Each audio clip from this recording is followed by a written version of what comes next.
Israel desferiu 10 golpes no eixo do mal. Essa é a mensagem do primeiro-ministro de Israel, Benjamin Netanyahu, nesta noite. Obrigada por nos acompanhar na I24 News English. Eu sou Nicole Zedek, ao vivo de Tel Aviv, no 32º dia desta guerra com o Irã.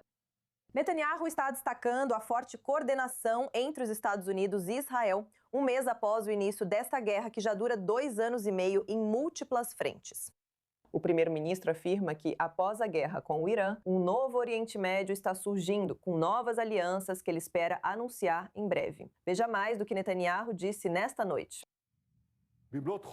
Após um mês completo de nossa campanha conjunta com os Estados Unidos, estamos esmagando sistematicamente o regime de terror que há décadas clama por morte à América e morte a Israel. Em todas as gerações, enfrentamos aqueles que se levantaram para nos destruir, e nesta geração também. O regime dos ayatolás fez grande esforço para nos destruir, controlar o Oriente Médio e ameaçar o mundo. Ele tentou levar adiante essas ambições assassinas, desenvolvendo programas nucleares e de mísseis balísticos, financiando e armando grupos terroristas ao nosso redor e lidando com sanções pesadas. Ao longo dos anos, tudo isso custou ao Irã quase $1 trilhão. Agora podemos dizer que esse trilhão foi desperdiçado. O preço que impusemos ao Irã não se resume apenas ao dinheiro. No espírito do próximo feriado de Pessah, desde a Guerra da Redenção, infligimos 10 golpes no eixo do mal. O golpe do Hamas em Gaza, o golpe do Hezbollah no Líbano, o golpe do Assad na Síria, o golpe das organizações terroristas na Judéia e Samaria, o golpe dos Houthis no Iêmen e mais 5 golpes contra o Irã. O golpe nuclear, o golpe dos mísseis, o golpe contra a infraestrutura do regime, o golpe contra as forças de opressão e o golpe contra altos funcionários. Hoje lutamos junto com os Estados Unidos, em uma cooperação histórica e sem precedentes entre o presidente Trump e eu, e entre as duas forças armadas. Não apenas fortalecemos uma aliança com os Estados Unidos, como também estamos criando novas alianças com países importantes da região contra a ameaça iraniana comum. E espero que em breve eu possa contar mais a vocês sobre essas alianças importantes. Nós minamos as bases do regime terrorista que antes da operação parecia todo-poderoso. Hoje, após a Operação Leão em Ascensão e os protestos massivos que se seguiram, e após os golpes esmagadores que desferimos agora, abalamos esse regime. E eu lhes digo que mais cedo ou mais tarde, ele acabará caindo. Enquanto isso, o presidente dos Estados Unidos, Donald Trump, envia sua própria mensagem aos aliados que não têm se empenhado. No estilo típico de Trump, o presidente dos Estados Unidos fez sua última declaração no Truth Social. Todos esses países sem combustível de aviação por causa do Estreito de Hormuz, como o Reino Unido, que recusou se envolver na decapitação do Irã, eu tenho uma sugestão para vocês. Primeiro, comprem dos Estados Unidos, nós temos de sobra. E segundo, criem um pouco de coragem, ainda que tardia. Vão até o Estreito e simplesmente tomem o que quiserem. Washington avalia opções militares contra a infraestrutura energética do Irã, caso não cumpram o prazo de 6 de abril para concordar com um cessar-fogo. Vamos às últimas de Washington com Mike Wagenheim, correspondente sênior da I24 News English, ao vivo. Mike, vá pegar o petróleo. Essa é uma mensagem bem forte para os aliados dos Estados Unidos. Mas como essa guerra está impactando especificamente as relações dos Estados Unidos com esses países europeus? Quero dizer, é subjetivo porque nem era tão bom inicialmente, certo? Isso claramente aumenta a pressão. Olha, o presidente, desde o seu primeiro mandato, tem tentado promover a ideia de que os países europeus precisam ser mais autossuficientes em relação à sua defesa. Eles devem destinar uma parcela maior do PIB e reduzir a dependência dos Estados Unidos. A maioria dos países da União Europeia, europeus e da OTAN, exceto a Espanha, fez isso. Aumentou a participação do PIB e se tornou mais autossuficiente. Isso é mérito do Trump. Por outro lado, muitos desses países europeus agora dizem: vocês nos mandaram cuidar de nós mesmos. Não se preocupem tanto com os Estados Unidos. Por que agora vocês pedem nossa ajuda, se antes disseram para não dependermos de vocês? Agora Trump diz: isso é um pagamento retroativo, pois protegemos vocês por muito tempo antes de se organizarem. Então aqui estamos nesse tipo de círculo eu nem chamaria de diplomacia, apenas tensões neste momento entre os Estados Unidos e seus antigos aliados do outro lado do Atlântico. O ponto principal aqui é que para Trump isso é uma forma, pelo menos na cabeça dele, de se livrar de uma situação bastante insustentável, lá no Estreito de Hormuz. E transferir a responsabilidade, mas agora de outro modo, aos países europeus, para que hajam e contribuam, porém, de forma muito diferente e ainda mais perigosa daqui em diante. E Mike, mesmo assim, o presidente dos Estados Unidos continua apostando na diplomacia. Quais as novidades sobre os últimos esforços de negociação dos Estados Unidos?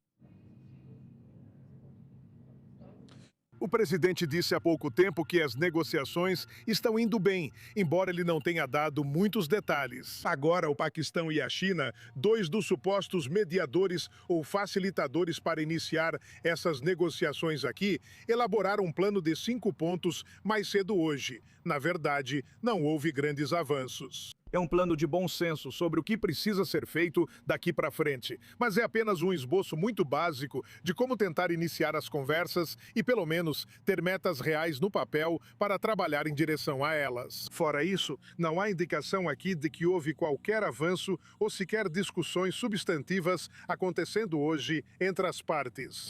E Mike, em relação a essa última retórica que estamos ouvindo do presidente dos Estados Unidos pedindo que outros países consigam esse petróleo por conta própria ou comprem dos Estados Unidos, há alguma indicação de que alguns desses países estão considerando comprar petróleo dos Estados Unidos ou isso também é só mais retórica? Olha, Trump é um vendedor, certo? Sempre foi assim. Então, se ele tem algo para vender, se ele tem um produto para vender, é claro que ele vai colocar isso no mercado. Acho que isso é bem típico do Trump. É o beabá do Trump vindo do presidente. Ele já promovia a venda de petróleo antes da guerra com o Irã e do Estreito de Hormuz ganhar destaque. Isso remonta à agenda de tarifas dele, quando achava que países asiáticos como Indonésia e Paquistão estavam muito atrás do comércio e tinham um grande déficit. Ele pensava que poderiam compensar isso comprando grandes quantidades de petróleo. Ainda não aconteceu, mas esse era basicamente o plano. Também tem acontecido uma situação inversa com a Índia, que está envolvida nessa crise do petróleo agora, onde eles têm buscado investimento americano na produção de petróleo indiana para tentar produzir mais e depender menos da China e do Irã. Mesmo que a Índia esteja, em certos aspectos, próxima demais desses países em particular. Então funciona meio que dos dois lados. O principal é que não há nenhum sinal imediato de que vão recorrer aos Estados Unidos para suprir suas necessidades de petróleo. Mas veja, a crise traz oportunidades, mesmo uma crise criada por nós mesmos em certos aspectos. Por isso o presidente tenta aproveitar e diz: temos isso para oferecer o que muitos países não têm, então é melhor aproveitar essa vantagem. Mike Wagenheim traz novidades da Casa Branca. Obrigada pelas atualizações. Agora, como acabamos de discutir, o presidente Trump não está satisfeito com seus aliados da OTAN por causa da postura deles de ficar à margem dessa guerra. Trump afirma que a França negou permissão para aviões militares dos Estados Unidos com armas para Israel sobrevoarem seu espaço aéreo. Relatos apontam que a Itália impediu uma aeronave dos Estados Unidos em missão de combate de pousar em sua base na Sicília. Governos europeus estão mais preocupados com a escalada, impactos econômicos e oposição interna. Para aprofundar o tema, recebemos o vice-almirante aposentado Patrick Chevaleroux, vice-presidente do Open Diplomacy Institute e ex-oficial do Comando Estratégico da OTAN em Norfolk. Patrick, é um prazer recebê-lo hoje na E24 News English. À medida que ouvimos mais reações vindas desses países europeus, quero dizer, a França talvez não seja uma surpresa, mas a Itália, isso mostra que cada vez mais países europeus estão adotando uma postura mais firme contra essa guerra? Sim, o que todos precisam entender é que a situação criada pelo início desta guerra pelo presidente americano deixa os aliados europeus muito desconfortáveis, muito surpresos. Não houve nenhuma consulta entre os Estados Unidos e seus aliados europeus. Então, não devemos nos surpreender que, na situação atual, As relações estão bem frias e há muita relutância por parte dos países europeus, incluindo a França, claro, em comprometer suas forças em um conflito direto no qual não foram consultados. E se eu considerar a situação muito difícil entre os Estados Unidos e a Europa no último ano, desde a posse de Donald Trump, com muitos insultos, ameaças, temos que lembrar o episódio da Groenlândia e assim por diante. Não devíamos nos surpreender com a situação. Sim, certamente não é uma surpresa, mas o que isso indica, até mesmo para o futuro dessas relações com os Estados Unidos e a OTAN? Há alguma perspectiva para o futuro aqui, ou o que precisaria mudar para melhorar essas relações? Sim, o futuro da OTAN é uma ótima pergunta. A OTAN foi abalada por outro conflito, que é a agressão russa contra a Ucrânia, com um comportamento do presidente americano que, aos olhos de muitos observadores, parece mais estar do lado do Kremlin do que da Ucrânia. Enquanto o conflito ucraniano é uma questão existencial para a Europa, considerando o que está acontecendo ou o que vai acontecer no Estreito de Hormuz em termos de cooperação futura entre os Estados Unidos e os países europeus. E talvez alguns países asiáticos também precisem ser considerados dentro desse quadro muito mais amplo. E como seria isso se alguns desses países da OTAN assumissem um papel mais ativo para garantir, no futuro, que o Estreito de Hormuz não possa ser tomado como refém novamente pelo Irã? Quais garantias os países da OTAN buscaria para se envolver em algo assim? Bem, precisamos entender que está fora do Estreito de Hormuz, está fora da área da OTAN. O artigo 5 não foi invocado. O artigo 4, que é o artigo de consulta do Tratado de Washington, nem sequer foi invocado pelos Estados Unidos. Então, ainda não chegamos lá. Agora, um país como a França tem um acordo de defesa com alguns países que fazem fronteira com o Golfo, como os Emirados, e não devemos esquecer, nesse contexto, que caças da Força Aérea Francesa, há 1 ou 2 semanas, têm contribuído para a interceptação e a derrubada de muitos drones Shahed iranianos. Então, eu diria que os países europeus, especialmente a França, estão presentes, mas são muito cautelosos em avançar mais. Até que, pelo menos, a situação esteja um pouco mais clara, o que não é o caso agora, para ser franco. Olá, vice-almirante aposentado Patrick Chevalereau. É um prazer recebê-lo na I24 News English para ouvir suas opiniões sobre o futuro da OTAN. Obrigada. Obrigado. Com a guerra no Irã entrando no segundo mês, o secretário de Guerra Pete Hegseth informou à mídia que os combates seguirão até o Irã aceitar um acordo. Ele disse que os próximos dias serão decisivos. Com grande parte dos americanos contra a guerra e aliados da OTAN relutantes, até quando poderão continuar? Nosso correspondente Joe Brown traz as informações. Tive a oportunidade de visitar nossas tropas.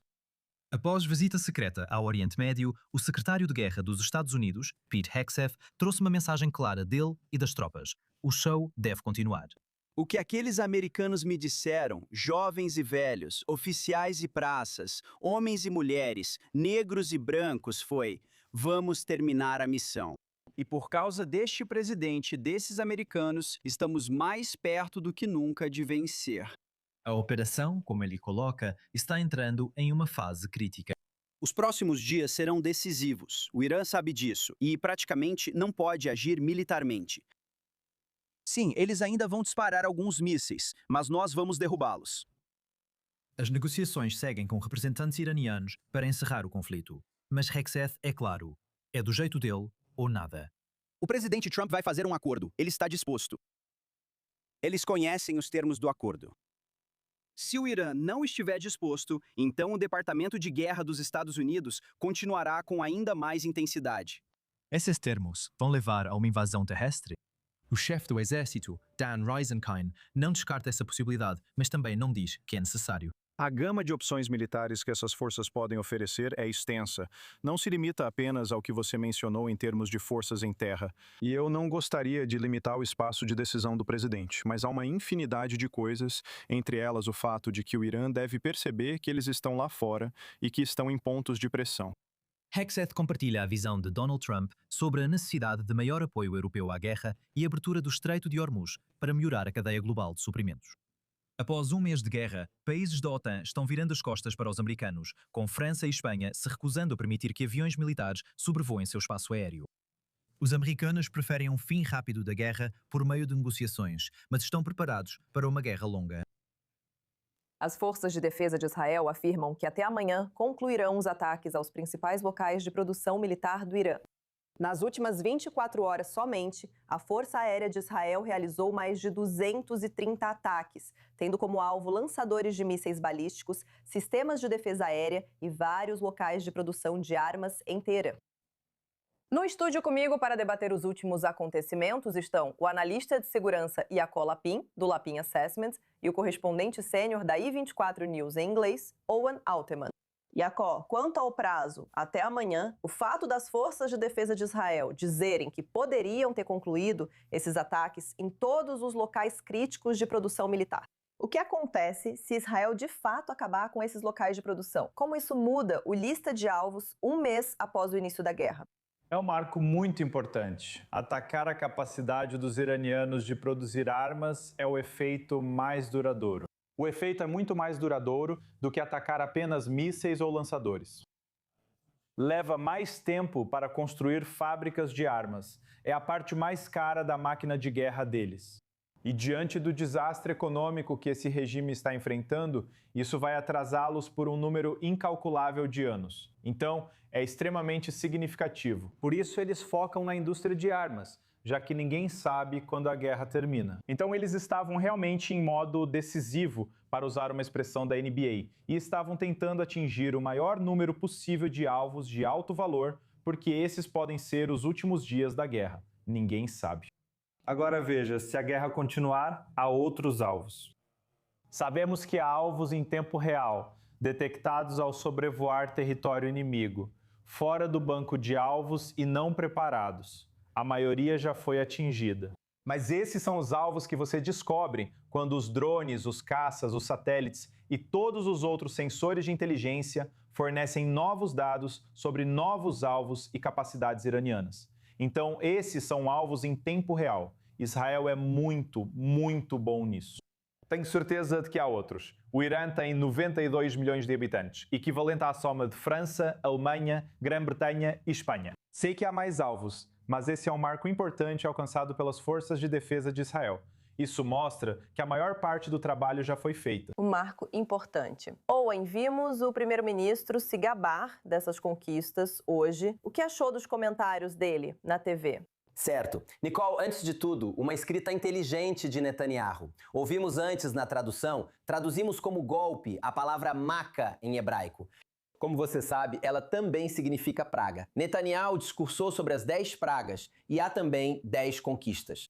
De qualquer forma, Nicole, isso está sendo apresentado em parte da mídia israelense, seguindo o que Yaakov acabou de dizer, como um resumo da guerra, caso ela venha a terminar por decisões tomadas em Washington e não pelo primeiro-ministro. Mas além disso, Nicole, o fato de Netanyahu ter que ir ao microfone, ter que falar por 10 minutos e ter que falar sobre 10 pragas e 10 conquistas é mais uma prova do que já sabemos. O que temos é um resultado ambíguo.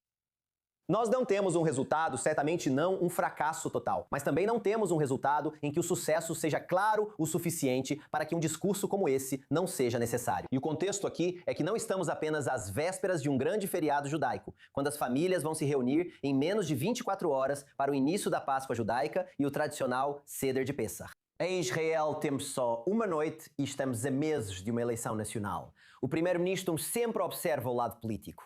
Achou que o objetivo era tentar se blindar de ataques na área de segurança. De forma surpreendente, Netanyahu até agora não tem sido criticado pela direita dentro dos partidos da coalizão em questões de segurança. Mas ele quer tentar se imunizar contra ataques do outro lado, de que não fez o suficiente e não tem conquistas. Ao colocar a questão dessa forma, como você pode dizer que eu não tenho conquistas? Olhe tudo o que eu disse. E ao insinuar que quem o ataca por isso, Nicole, de certa forma, está sendo antipatriótica e ingrata. Uma observação final. Em estúdio de TV é comum falar uma frase a mais. Todos conhecemos isso. Netanyahu fez isso hoje. Ele falou por cerca de 11 minutos, apresentando os motivos pelos quais a guerra foi bem sucedida. E há motivos para dizer que a guerra foi bem sucedida. Talvez motivos fortes e talvez convincentes. Isso vai ser debatido no Política Israelense, não só lá. Mas ele gastou o último minuto falando de pessoas em estúdios de TV e na oposição, que recorrem à política suja e pequena em vez de tratar da questão principal. Nicole, isso foi um comentário extra. Netanyahu é vulnerável nisso. Durante a guerra, parlamentares da coalizão dele promoveram projetos de lei controversos no Knesset israelense, apesar da importância do conflito. Até na votação do orçamento de Israel de madrugada. A decisão de destinar 250 milhões de dólares para yeshivas ultra-ortodoxas em uma manobra parlamentar legítima, possivelmente da coalizão, mas uma decisão que, pelo menos, não foi a maneira usual de se conduzir as coisas, e uma decisão que foi muito impopular. Netanyahu pode apresentar esse argumento à base, mas, na minha opinião, hoje à noite ele se expôs a críticas desnecessárias após falar por 11 minutos sobre a guerra, onde tinha a base mais sólida para argumentar. Certo, comentários interessantes vindos do primeiro-ministro, e enquanto ele diz que Israel está vencendo, eu diria que os ataques iranianos ainda continuam. No centro de Israel, pelo menos 8 pessoas ficaram feridas após um míssil balístico com munições de fragmentação espalhar explosivos menores por vários locais de Bnei Brak, Peratikva e Ramat Gan. No norte, sirenes quase constantes nas últimas horas, devido aos ataques de foguetes e drones do Hezbollah continuam, com ao menos uma pessoa ferida moderadamente em Avivim. O comando da Frente Interna afirma que não pretende aliviar as restrições agora, pois as rajadas de mísseis continuam, levando milhões a abrigos em todo o país. Recebemos uma atualização do campo com Malik Sleidin, correspondente da I24 News em inglês, ao vivo do centro de Israel.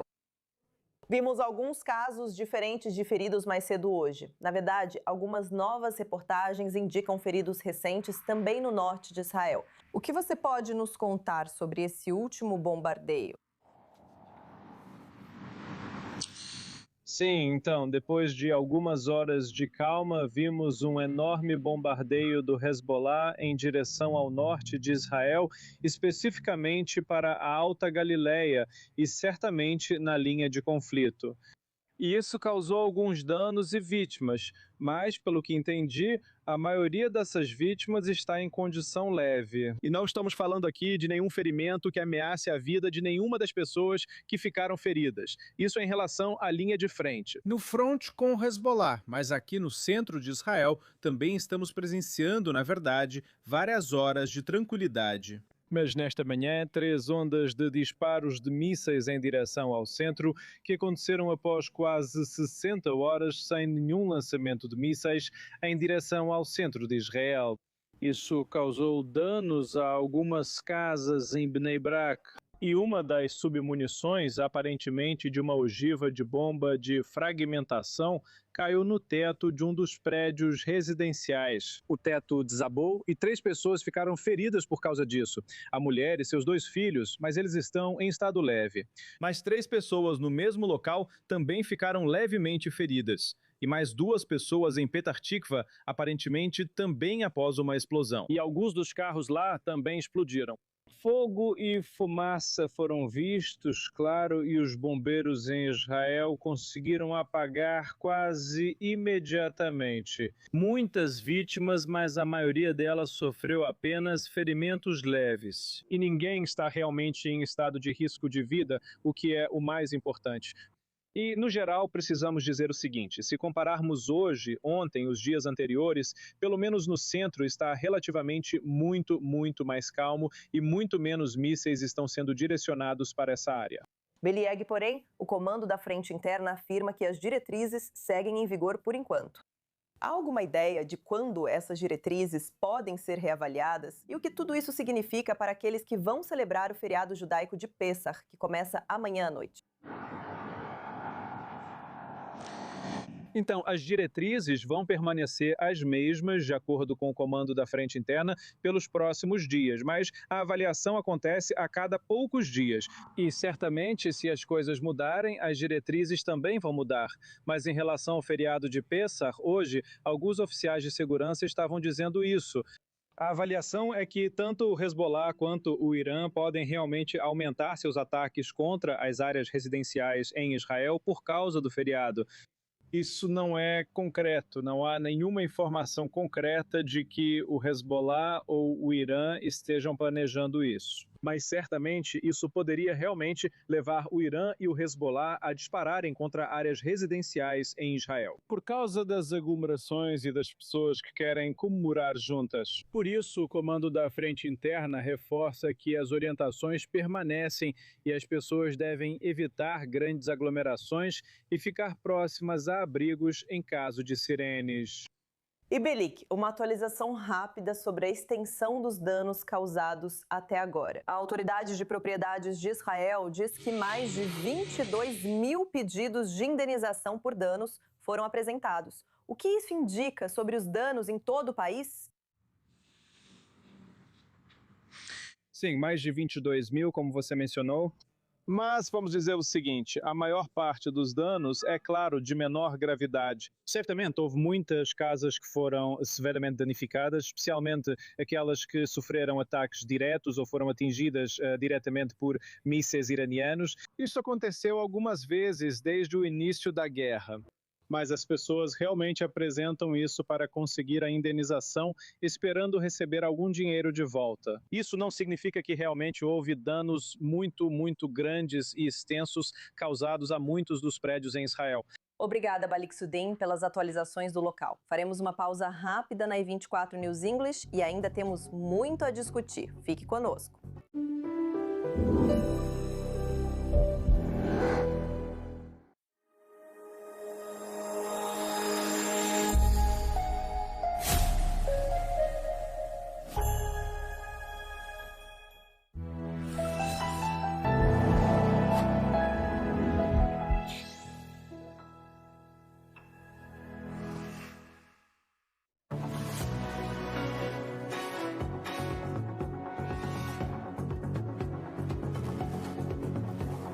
Bem-vinda de volta à I24 News English. As forças de defesa de Israel confirmam 4 soldados mortos em confrontos com o Hezbollah no sul do Líbano, enquanto os combates aumentam na fronteira norte.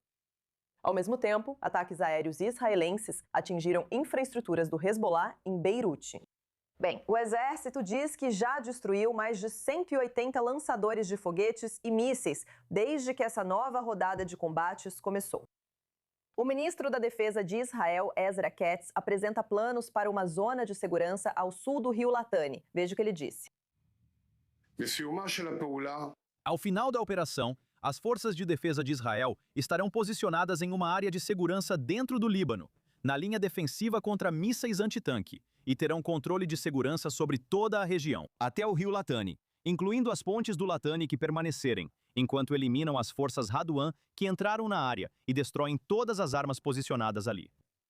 Além disso, o retorno ao sul do Litani de mais de 600 mil residentes do sul do Líbano, que evacuaram para o norte, será completamente proibido até que a segurança e proteção dos moradores do norte estejam garantidas. E todas as casas nas aldeias próximas à fronteira no Líbano serão demolidas de acordo com os modelos de Rafah e Beit Hanun em Gaza, para eliminar de uma vez por todas as ameaças próximas à fronteira, que afetam os moradores do norte. Yaakov Lapin e Owen Alterman ainda estão comigo no estúdio. Yaakov, existem planos para estabelecer essa zona de segurança ao sul do rio Litani, mas quanto tempo realmente vai levar para limpar essa zona de amortecimento? Há um cronograma para esse tipo de operação? Definitivamente existe um cronograma. Nós não sabemos qual é porque é confidencial, mas eles claramente estão trabalhando de acordo com um cronograma. E há reservistas que foram convocados. Algumas divisões atuam conforme um plano operacional. Então, muita coisa também vai ser orientada por resultados. Eles vão garantir que a área em que estão trabalhando seja limpa do Hezbollah de forma sistemática. Então, nas aldeias que ficam mais próximas de Israel, acho que vamos ver e já estamos vendo uma grande destruição da infraestrutura. Cenas que nos lembram muito lugares como Sanjaya ou Rafah, na faixa de Gaza, bairros que foram transformados em ninhos de terroristas. Você verá um trabalho intenso de engenharia das FDI para limpar essa infraestrutura, pois não se pode permitir que volte a ser como antes. Isso inviabilizaria a vida nas comunidades do norte. E, sabe, não menos importante, a mudança estratégica aqui não é apenas o trabalho militar. É o fato de que cerca de 600 mil residentes do sul do Líbano, a maioria deles xiitas, a maioria basicamente parte do ecossistema civil e político de escudo humano do Hezbollah, que eles construíram deliberadamente, eles agora estão fora do sul do Líbano. Eles saíram do sul do Líbano e o ministro da Defesa, Katz, afirmou que só poderão retornar quando o norte de Israel estiver seguro, ou seja, não voltarão tão cedo. Agora, isso representa uma mudança dramática. Significa que a zona de segurança que Israel manterá no sul do Líbano ficará quase sem civis. Essa não é o mesmo tipo de zona de segurança a qual estamos acostumados quando pensamos nos anos 80 e 90, onde havia atrito constante entre alguns civis, especialmente os xiitas pró-Hezbollah. Embora, claro, também houvesse cristãos que faziam parte do SLA. É uma fase totalmente diferente na história de Israel.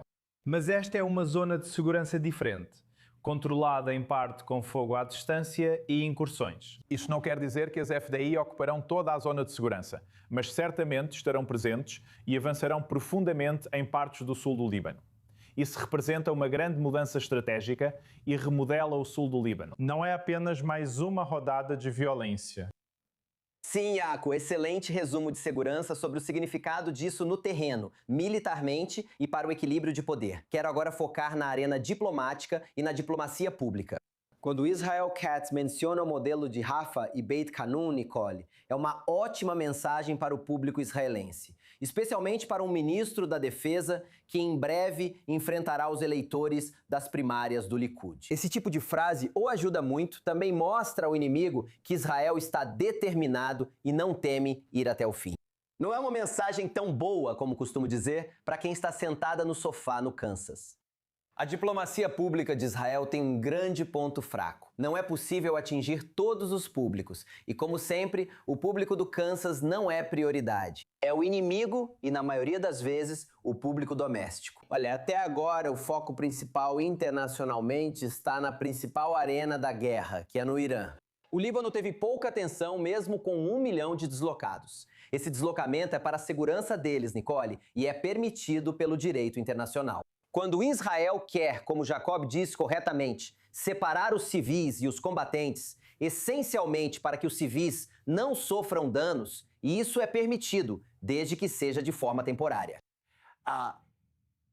Mas quando a guerra no Irã terminar, especialmente se a guerra no Irã acabar antes da operação no Líbano, que é um cenário muito possível, haverá muito mais foco no que está acontecendo no Líbano. E vai ser difícil para Israel, desafiador para Israel, diplomaticamente, em termos de diplomacia pública. A experiência em Gaza mostra que não é impossível. Sim, Israel pode citar Rafah e Beit Hanun porque isso já aconteceu e Israel sofreu um forte desgaste diplomático, mas conseguiu sair do outro lado. Mas devemos ser realistas não só sobre as vantagens de fazer isso, mas também sobre o preço que Israel pode pagar. Então, Owen, antes de tudo, concordo totalmente com a sua cautela. E o que eu acho que vai acontecer é que Israel vai dizer, e de forma muito autêntica, não apenas por aparência, que o que quer ver acontecer é o Líbano recuperar sua soberania sobre o sul do Líbano. E, portanto, a maneira de fazer isso é provar capacidade, provar a habilidade do governo libanês de realmente assumir o controle do seu próprio território e não deixar o Hezbollah comandar o Estado dentro do Estado que eles vêm comandando há décadas. Quando Israel perceber que o exército libanês está combatendo e vencendo o Hezbollah, acredito que começará a considerar a retirada do sul do Líbano. Acho que essa deveria ser a mensagem de Israel. O objetivo não é manter presença israelense permanente no sul do Líbano, mas sim garantir uma presença libanesa permanente ali. Uma mensagem essencial do ponto de vista legal e diplomático, que talvez setores do governo comecem a comunicar. Será importante para Israel transmiti-la ao longo do tempo. Mais tarde na transmissão, talvez falemos sobre o primeiro-ministro Mark Carney do Canadá e suas declarações. Eu nem quero chamar isso de conteúdo, mas vamos falar sobre isso um pouco mais tarde. Sim, falaremos disso mais tarde. Por enquanto, quero focar na nossa região, especialmente sobre o impacto da guerra no Golfo. Um petroleiro do Kuwait, ancorado em Dubai, foi atingido por um ataque iraniano, causando incêndio e aumentando temores de vazamento de óleo, enquanto os danos são avaliados. Ao mesmo tempo, o Reino Unido está enviando sistemas adicionais de defesa aérea e caças para a Arábia Saudita, Catar e Bahrein para proteger contra novos ataques iranianos. Recebemos agora uma atualização da correspondente sênior do Oriente Médio da I24 News, Ariel Osram. Ariel, este foi um dos dias mais intensos em Dubai desde a primeira semana desta guerra. O que acompanhamos hoje nos Emirados Árabes Unidos? Sim, Nicole, de fato, um dos dias mais intensos nos Emirados Árabes Unidos desde o início da guerra. 8 mísseis balísticos, 4 mísseis de cruzeiro, 36 drones iranianos lançados contra seu território apenas nas últimas 24 horas. 4 estrangeiros ficaram feridos pela queda de destroços, como resultado de uma interceptação bem-sucedida em Dubai. E como você mencionou, no porto, um petroleiro do Kuwait, chamado Salmi, foi atingido por um drone iraniano, causando um incêndio no local. Mas isso é só nos Emirados Árabes Unidos. Arábia Saudita, Bahrein e Kuwait foram todos atacados por mísseis balísticos e drones do Irã nas últimas 24 horas. Na verdade, a Embaixada dos Estados Unidos na Arábia Saudita emitiu uma ordem para se abrigar no local para todos os cidadãos americanos atualmente na Arábia Saudita. Devido a informações sobre ameaças elevadas na Arábia Saudita a hotéis, empresas e outros locais de reunião de americanos. E isso segue a ameaça feita pela Guarda Revolucionária Islâmica de atacar pelo menos 18 empresas de tecnologia dos Estados Unidos que possuem escritórios e lojas na região. Agora, só para referência, Nicole, somente nos Emirados Árabes Unidos existem 5 lojas da Apple em shoppings pelo país. Isso faz com que shoppings sejam agora um alvo em potencial. O Google tem centros em Dubai e em Riad, e isso ocorre em apenas 2 dos 18 países ameaçados pela Guarda Revolucionária Iraniana. Então estamos vendo que não apenas os ataques do Irã contra países árabes do Golfo continuam, mas na verdade há uma ameaça crível por parte do Irã de escalar esses ataques para incluir mais alvos civis. Sim, todos os alvos civis, Ariel, essa retórica que estamos ouvindo do Irã só continua aumentando. Segundo o Reino Unido, a ajuda está a caminho. Como tropas e recursos britânicos poderiam ser usados para proteger esses estados do Golfo? Sim, essa não é a ajuda da cavalaria que todos no Golfo esperavam. Quando o Reino Unido diz que a ajuda está a caminho, principalmente essa ajuda vem na forma de defesa, tentando reforçar os sistemas de defesa que estão se esgotando dos estados árabes do Golfo. Quando eles têm mísseis balísticos e de cruzeiro lançados contra eles, usam interceptadores. Quando são drones, eles optam mais por caças para derrubá-los. Então, reforçar ambos esses sistemas, ambos esses níveis das defesas aéreas, tem como objetivo ajudar os países árabes do Golfo enquanto continuam a repelir esses ataques iranianos. Mas ainda não estamos vendo nada parecido com intenções ofensivas por parte desses países árabes do Golfo. E isso também incluiria as forças do Reino Unido que estão chegando. E Ariel, enquanto tudo continua sob ataque, o impacto econômico também está aumentando. A estimativa das Nações Unidas mostra que a guerra já custou à região árabe cerca de 186 bilhões de dólares. O que tudo isso significa para o impacto de longo prazo em alguns desses países? Sim, Nicole, veja, não querendo minimizar a importância desse impacto financeiro nos países árabes do Golfo, mas o dinheiro não é o problema aqui, nem em termos de capacidades e nem em outros aspectos. Principalmente, o principal impacto que estamos vendo nos países árabes do Golfo é o dano à sua imagem. Por anos, eles tentaram estabelecer essa reputação de serem ilhas de estabilidade e prosperidade. Um lugar seguro em uma região volátil para as empresas se instalarem e, de fato, para a economia global estabelecer polos ali. E esse é o principal impacto para os países do Golfo. O golpe à reputação que eles trabalharam tanto para construir. Os custos, eles vão arcar com eles, mesmo que estejam exigindo reparações do Irã quando tudo isso acabar. Mas no fim das contas, é o dano à imagem deles que é mais significativo aqui para estes países árabes do Golfo, especificamente países como os Emirados Árabes Unidos, o Catar e também a Arábia Saudita. Ariel Osman, obrigada pelas atualizações e cobertura de sempre. Enquanto os estados do Golfo sofrem ataques iranianos, o alinhamento regional pode estar mudando. De acordo com relatos, o primeiro-ministro israelense Benjamin Netanyahu está agora em conversas diretas com vários líderes árabes sobre cooperação contra o Irã.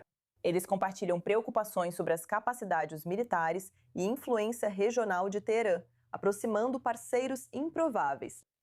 Simultaneamente, estados do Golfo, como Arábia Saudita e Emirados Árabes Unidos, estariam dizendo ao presidente Donald Trump para não recuar, incentivando Washington a continuar a campanha militar até que o Irã seja decisivamente enfraquecido ou forçado a fazer grandes concessões. O que esse novo alinhamento significa e até onde os estados árabes estão dispostos a ir? Vamos falar mais sobre o tema com a especialista em Oriente Médio, Dália Ziada. Dália, o Irã diz aos estados do Golfo: parem de hospedar bases dos Estados Unidos e não serão atacados. Mas essa retórica e essa ideologia tiveram um efeito oposto? E isso está realmente aproximando os estados do Golfo dos aliados ocidentais, como os Estados Unidos e Israel? Com certeza. Primeiro de tudo, obrigada, Nicole, por me receber. É sempre um prazer te ver. Então, a questão agora não é se os estados árabes do Golfo estão se realinhando com os Estados Unidos e Israel ou se realinhando com o Irã. Na verdade, a pergunta que os árabes estão se fazendo agora é se devem se alinhar com a visão para o desfecho de Israel ou com a visão para o desfecho dos Estados Unidos. Não é mais segredo que há uma divergência entre o que os Estados Unidos querem alcançar com essa guerra e o que Israel quer alcançar. E parece que a maioria dos estados árabes do Golfo, em particular países como os Emirados Árabes Unidos e a Arábia Saudita, concordam muito com a visão israelense de destruição completa do regime. Enquanto isso, outros, como talvez o Catar e Omã, podem estar inclinados, e até mesmo o Egito, na verdade, que não é um estado árabe do Golfo e está sofrendo muito com as consequências dessa guerra em sua economia, está mais inclinado para o que Ziad diz. Vamos seguir com a visão dos Estados Unidos de encontrar alguém dentro do regime para administrar os assuntos do Estado após a queda dos linha dura, da Guarda Revolucionária e dos ayatolás. E então essa será a pessoa com quem lidaremos depois. Mas eles sabem com certeza que o Irã sempre estará lá. Eles sempre estarão lá. E eles estão mais preocupados com sua soberania após ambos os desfechos, na verdade. Então o Irã sempre estará aqui. Os estados do Golfo e os países árabes sempre estarão aqui. Então, mesmo que o regime no Irã continue de pé após essa guerra, como serão as relações dos árabes com o Irã? Já está devastada. Em primeiro lugar, nunca foi muito boa desde o início. Havia muitos conflitos ideológicos entre o Irã e o restante dos países árabes, especialmente no Golfo Árabe, no Golfo Pérsico. Quero dizer, os estados árabes do Golfo, porque eles sempre os viam como o quintal deles, ou como uma possível arena onde podiam fazer o que quisessem, e não esperavam nenhuma resposta. Depois dessa guerra, ou quando essa guerra se concretizou, o que aconteceu foi que os árabes finalmente perceberam isso. Ok, agora é a nossa chance de nos livrarmos do Irã, que tem causado estragos em toda a região há pelo menos 3 décadas. Mas o que eles não esperavam é que a reação ou a retaliação não seria contra os Estados Unidos e Israel, como eles esperavam. Eles vão fazer todo o trabalho e nós só vamos colher os frutos dessa guerra. Mas, na verdade, a reação foi contra eles. Foi contra esses estados árabes do Golfo. Então, agora eles estão meio que encurralados nessa guerra. No começo, eles não queriam fazer parte disso. Do mesmo jeito que a OTAN não quer fazer parte da guerra. E no começo, eles adotaram esse lema, tipo, isso não é problema nosso, deixem eles fazerem o que quiserem. E então nós vamos nos beneficiar disso. Agora eles fazem parte dessa guerra, o que na verdade levanta a questão se eles podem realmente pressionar os Estados Unidos ainda mais, como vimos aqui, como ouvimos, para adotar a visão israelense de destruição completa do regime. Sem dúvida, querendo ou não, você está certa. A guerra os alcançou. Eles estão prontos para ir além da coordenação silenciosa e agir mais ativamente contra o Irã? Ou isso ainda está descartado por enquanto? Eu acho que o papel ativo que vamos assumir é um papel financeiro, como sempre. Neste momento, há discussões entre os Estados Árabes do Golfo. Em particular, como ouvi de algumas fontes confiáveis, que tal se nós fornecermos o financiamento para os Estados Unidos? É preciso continuar essa guerra nos nossos termos, que é a destruição completa do regime iraniano. Não apenas fazer acordos dentro do regime. Entendendo que o presidente Trump já está procurando uma saída e ele está sofrendo uma pressão tremenda dentro dos Estados Unidos, seja do próprio partido dele ou até mesmo do Congresso, que justamente hoje eles recusaram o pedido militar, ou há repórteres dizendo que eles estão recusando o pedido militar para financiar a guerra. Então talvez eles ofereçam isso aos Estados Unidos. Os árabes vão oferecer isso aos Estados Unidos para que adotem a visão ou unifiquem sua visão para o desfecho com a visão de Israel e simplesmente tirem a região desse regime para sempre. Dália Ziad, é ótimo tê-la na i24 News English. Muito obrigada. Obrigada. A IRGC ampliou as ameaças e avisou empresas de tecnologia dos Estados Unidos no Oriente Médio a deixarem seus escritórios imediatamente, pois o regime pode atacar. A IRGC ameaçou 18 das maiores empresas dos Estados Unidos, incluindo Apple, Google, Tesla, Boeing, Nvidia, só para citar algumas. Para discutir mais, quero trazer essa conversa de volta aqui para o estúdio. Yaakov, quão seriamente essas ameaças devem ser levadas e o que isso indica sobre a estratégia do Irã neste momento? Segue ameaçando abertamente a infraestrutura civil regional. Eles buscam uma resposta olho por olho. Vocês atacam nossas indústrias e alvos sensíveis. Podemos fazer o mesmo, mas será que eles conseguem? Não sabemos. Devemos encarar as ameaças iranianas com ceticismo, pois a ideia de que, um mês após o início da guerra, eles ainda guardam alguma capacidade ou aumento no lançamento de mísseis não usados até agora parece absurda. Eles podem tentar concentrar o fogo e aumentar um pouco a intensidade, talvez alguns %. Já vimos tentarem isso, mas é difícil conseguirem mais que isso. Então, claro, se você é da defesa aérea, se você é do CENTCOM, vai garantir que tudo esteja em ordem com defesas ao redor de qualquer alvo sensível. Não se deve subestimar o inimigo, mas em uma visão mais ampla, não creio que os iranianos possam fazer muito além do que já fazem. Estamos vendo eles operando na capacidade máxima, com um pouco de oscilação para cima e para baixo, mas eles não têm nenhuma grande. Carta na manga que possam tirar agora para surpreender todo mundo, sabe? Uma capacidade secreta de atacar certas instalações que ainda não tenham usado até agora. Já faz um mês que essa guerra começou. Eles estão sendo atingidos por munições sem fim e centenas de caças todos os dias. Então eu recomendaria um pouco de ceticismo aqui.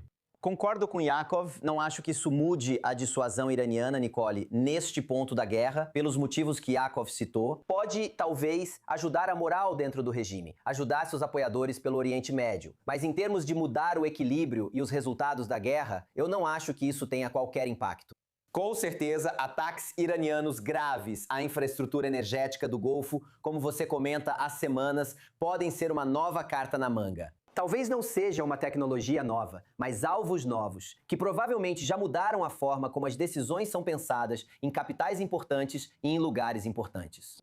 Bem, certamente estamos vendo, pelo menos nos estados do Golfo, essa estratégia sair pela culatra. Todos os relatos indicam que essa estratégia saiu pela culatra. Mas, Owen, você está cética. Sim, veja, há muitos relatos, Nicole, de que Arábia Saudita, Bahrein, Emirados Árabes Unidos e Kuwait estão em segredo aconselhando Donald Trump a manter a postura em relação ao Irã. Buscamos um novo equilíbrio de poder após a guerra, diferente do anterior. Mas, Nicole, exceto os emiratenses, ninguém declara isso publicamente. Eles não viriam ao nosso estúdio e nos dariam uma entrevista exclusiva para nos dizer na nossa cara que é isso que estão fazendo. E existe essa dúvida. Continuo dizendo na transmissão e repito, eles precisam calibrar o equilíbrio de poder entre Estados Unidos e Irã, pois não sabem quem vencerá a guerra. Mas, independentemente de quem vença a guerra, o equilíbrio de poder deve ser ajustado conforme o resultado. Então, se o Irã sair disso um pouco mais forte, eles precisam inclinar um pouco mais para o Irã. Se sair mais fraco, mais para os Estados Unidos. Então, por um lado, há portas fechadas tentando afetar o equilíbrio de poder. Por outro lado, no fim das contas, as decisões são tomadas por uma terceira parte, por Donald Trump. Sem controle, precisam se proteger. Owen, ouvimos do primeiro-ministro de Israel hoje à noite que ele está animado para anunciar novas alianças após o fim da guerra. Há alguma ideia de quais países seriam? Nicole, como você sabe, ele sempre diz isso, certo? Quero dizer, isso está no seu bingo das falas do Netanyahu. Mas não quero menosprezar ou, Deus me livre, soar condescendente por isso. Ele conseguiu os acordos de Abraão contra todas as probabilidades. Eu ainda me lembro da noite em que foram anunciados. Nós simplesmente não acreditávamos que era realmente verdade, mas aconteceu. Normalização real com 3 países árabes, Nicole. É uma conquista tremenda. Desde então, isso virou parte central do discurso dele para criar expectativa política e mostrar ações nos bastidores, mas não se concretizou e não foi por acaso. Antes de 7 de outubro, estávamos perto de um avanço com a Arábia Saudita, segundo os próprios sauditas em público. Desde então, houve um retrocesso. Como costumo dizer, não só, ou talvez nem principalmente por causa da guerra, mas também porque, por exemplo, a posição da Arábia Saudita em Washington está fortalecida. Simplesmente não precisam de Israel da mesma forma que precisavam antes para mostrar, com um gesto de alto custo, o quanto estão se liberalizando. É difícil para a Arábia Saudita convencer que está realmente liberalizando um país antes visto como religiosamente conservador ou reacionário. Agora, com o processo avançando e relação sólida com Donald Trump, talvez não precisem tanto de nós. Será que eles vão se aproximar de Israel para seguir se protegendo do Irã? Essa é uma teoria. Tudo depende do equilíbrio regional e da política dos Estados Unidos no Oriente Médio, seja sob Trump ou outro presidente. Mesmo após a guerra, restarão muitas perguntas sem resposta. Enquanto isso, a economia mundial ainda sente os impactos, já que a guerra entre a República Islâmica, Estados Unidos e Israel continua. Já ocorreu uma redução de 70% no tráfego pelo Estreito de Hormuz, causando a maior interrupção de fornecimento da história do mercado global de petróleo. E o impacto na indústria automobilística mundial? Nossa repórter Emily Francis relata. Com a guerra com o Irã em andamento e o Estreito de Hormuz fechado para a maioria dos navios, isso freou a vida dos cidadãos comuns em toda a Ásia e no Oriente Médio. Preços exorbitantes da gasolina e um fornecimento limitado de combustível no mundo todo estão paralisando as economias, especialmente na Ásia. Haier Ali é uma exportadora de carros do Sri Lanka que vive no Japão há 2 décadas. Ela é especializada no envio de carros usados para o Sudeste Asiático, o Oriente Médio e seu próprio país natal. Tínhamos mais de 500 carros para chegar, mas atrasaram. Cerca de 50 carros de luxo e supercarros ficaram presos no caminho. Alguns carros foram descarregados no porto de Hamantuka, no Sri Lanka. Alguns foram descarregados no porto do país, na China.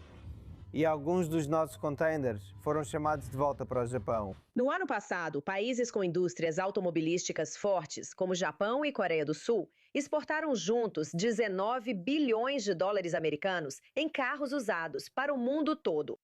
Agora, durante a alta temporada da indústria automobilística sul-coreana, a economia está estagnada. Cerca de 35% das nossas exportações vão para o Oriente Médio, mas infelizmente, carros e outros produtos estão apenas se acumulando nos nossos pátios. Os portos também já estão cheios. Está mais difícil obter contêineres e os custos de envio aumentam. Nos Emirados Árabes Unidos, apesar do impacto dos ataques do Irã, o mercado de carros de luxo segue estável. Mas um dos grandes motivos que todo mundo adora é que é um país extremamente seguro. E continua sendo assim. Talvez as notícias que eles veem fora do país não sejam nem de longe tão ruins quanto parecem quando você está aqui. As concessionárias fecharam quando a guerra começou, mas os negócios só desaceleraram um pouco. O diretor de vendas da First Motors, Chris Ball, diz que com a riqueza nos Emirados Árabes Unidos e na Europa, a demanda por veículos de luxo continua acelerando. Tudo certo. Vamos fazer uma breve pausa na i24 News, mas fique com a gente. Ainda temos 1 hora de atualizações para discutir, então continue ligado.